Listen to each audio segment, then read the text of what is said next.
Ranch Express Courier Private Limited. Domestic International Cargo. உங்கள் இல்லம் தேடி வந்து கொரியர் புக்கிங் டெலிவரி செய்து தரப்படும். வணக்கம். இன்றைய தலைப்புச் செய்திகள்.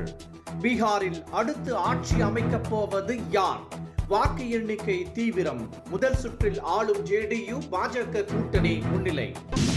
டெல்லி சம்பவத்தில் ஈடுபட்டவர்களுக்கு யோசித்து பார்க்க முடியாத வகையில் தண்டனை வழங்கப்படும். மத்திய உள்துறை அமைச்சர் அமித்ஷா கடும் எச்சரிக்கை.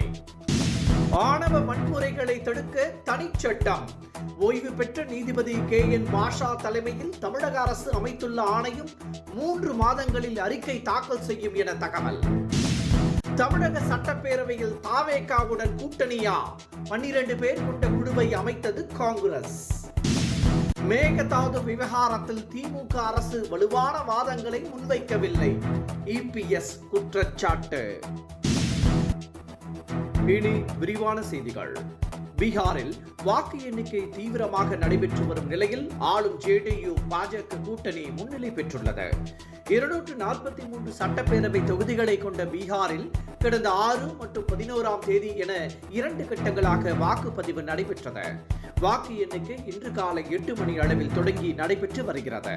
தொடக்கத்தில் இருந்து ஆளும் கூட்டணி முன்னிலை பெற்றுள்ளது. பெரும்பாலும் நண்பகல் வாக்கில் முடிவுகள் வெளியாகும் என தெரிகிறது.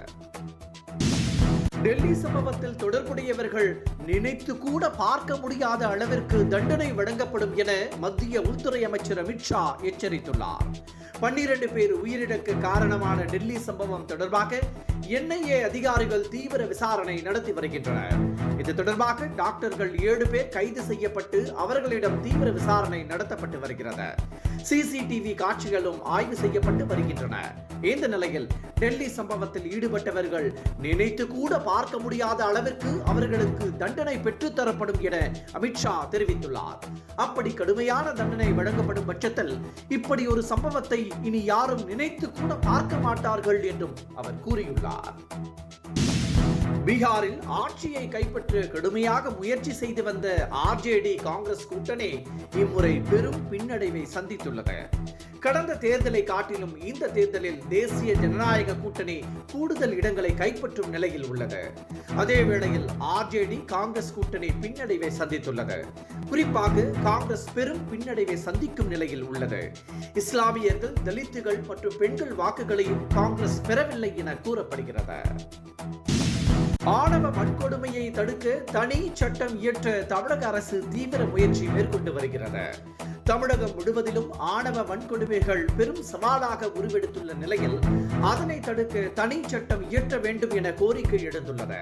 இதற்காக ஓய்வு பெற்ற நீதிபதி KN பாஷா தலைமையில் புதிய ஆணையத்தை தமிழக அரசு நியமித்து இதில் ஓய்வு பெற்ற IAS அதிகாரி V பழனிக்குமார், IPS அதிகாரி ராமநாதன் ஆகிய உறுப்பினர்களாக இடம்பெற்றுள்ளனர்.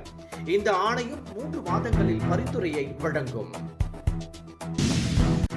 மேகதாது அணை விவகாரத்தில் திமுக அரசு வலுவான வாதங்களை முன்வைக்கவில்லை என EPS பகிரங்கமாக குற்றம் சாட்டியுள்ளார்.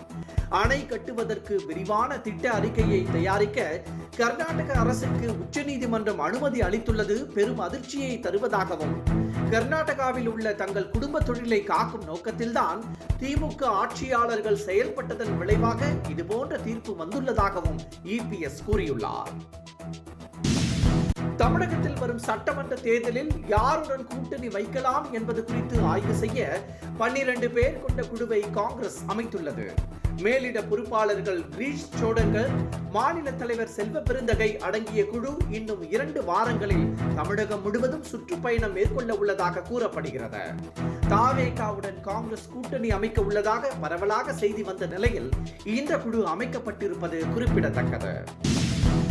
2026 சட்டமன்ற தேர்தல் களம் சூடு பறக்கும் நிலையில் எதிர்க்கட்சிகள் திமுகவை கடுமையாக சாடி வருகின்றன. இந்த நிலையில் தேர்தலுக்காக வாக்குறுதியை மட்டுமே திமுக கொடுப்பதாகவும், இதுதான் அக்கட்சியின் வாடிக்கை என்றும் பாஜக மாநில தலைவர் நயினார் நாகேந்திரன் விமர்சித்துள்ளார். மக்களுக்காக எதையும் செய்யக்கூடிய ஊழலில்லாத ஆட்சி NDA கூட்டணி ஆட்சிதான் என்றும் நயினார் நாகேந்திரன் குறிப்பிட்டுள்ளார். மகளிர் உரிமை தொகையை 2.5 ஆண்டுகளுக்கு பின்னரே திமுக அரசு வழங்கியதாகவும் அவர் விமர்சித்துள்ளார். நடிகை கீர்த்தி சுரேஷ் நடித்துள்ள ரிவால்வர் ரீட்டா படத்தின் ட்ரைலர் வெளியாகி பெரும் வரவேற்பை பெற்றுள்ளது. இந்த படத்தில் முற்றிலும் மாறுபட்ட வேடத்தை கீர்த்தி சுரேஷ் நடித்துள்ளார். கையில் துப்பாக்கியுடன் ஆக்ஷன் அவதாரத்தில் அவர் தோன்றியுள்ளார். இதற்கு முன்பு கீர்த்தி சுரேஷின் மகாநதி, ரகு தாத்தா உள்ளிட்ட படங்களை தொடர்ந்து இதுவும் ஹீரோயின் சென்ட்ரிக் படமாக அமைந்துள்ளது. வரும் 28ஆம் தேதி இந்த படம் தியேட்டரில் வெளியாகிறது என தகவல் வெளியாகியுள்ளது. குறைந்தபட்சத்தில் ஓவர் அடிதடி, ரத்தம் இன்றி ஒரு படத்தை எடுக்கவே சுந்தர் சியை ரஜினி தேர்வு செய்ததாக கூறப்படுகிறது. ஆனால் அந்த படத்தில் இருந்து அவர் விலகிய நிலையில் அந்த வாய்ப்பு கார்த்திக் சுப்புராஜுக்கு கிடைக்கலாம் என கூறப்படுகிறது. இதற்கு முன்பு கார்த்திக் சுப்புராஜ் ரஜினிக்கு கதை சொல்லிவிட்டு நீண்ட நாட்களாக காத்திருந்த நிலையில் பேட்டை என்ற படத்தை ஹிட் கொடுத்த அவரை ரஜினி மீண்டும் டிக் செய்யலாம் என சொல்லப்படுகிறது. இத்துடன் இந்த செய்திகள் நிறைவடைகின்றன. மீண்டும் சந்திப்போம். வணக்கம். Express courier private limited domestic international cargo உங்கள் இல்லம் தேடி வந்து கொரியர் புக்கிங் டெலிவரி செய்து தரப்படும். என்றும் உங்களுடன் மை இந்தியா. முக்கிய செய்திகளை உடனுக்குடன் தெரிந்து கொள்ள சப்ஸ்கிரைப் பண்ணுங்க, பெல் பட்டனை பிரஸ் பண்ணுங்க.